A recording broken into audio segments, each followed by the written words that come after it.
Hey, David.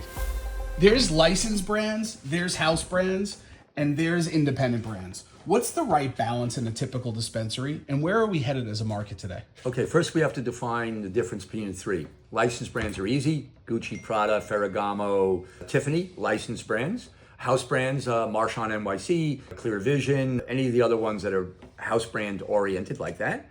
And then independent brands. You know, we have a brand actually at Clear Vision I would call independent, ELA. But you know, GG Studios, Etnia Barcelona, these are brands that are not licensed but have their own cachet and they're appealing to a totally different audience. How do I see them in offices?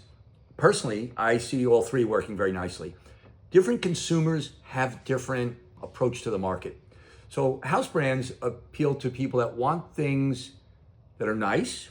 They will not pay a premium for the license part or the independentness part, and they'll get a nice pair of glasses. A tour brand, for example, is a house brand.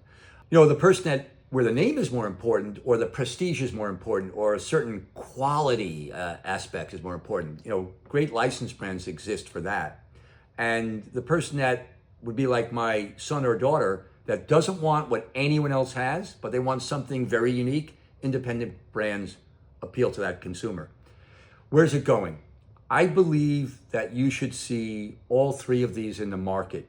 A retailer has to decide what they want to offer according to their demographics. Some offices are much more brand driven. Those people should have more brands. Certain offices don't want what everyone else has, and those are much more independent driven. And then, of course, the vast majority of our country has a mix of the consumers, and in that case, a good independent brand, you know, a third independent, some house brands, and maybe 20% house brands, and then maybe 40%, 50% brands.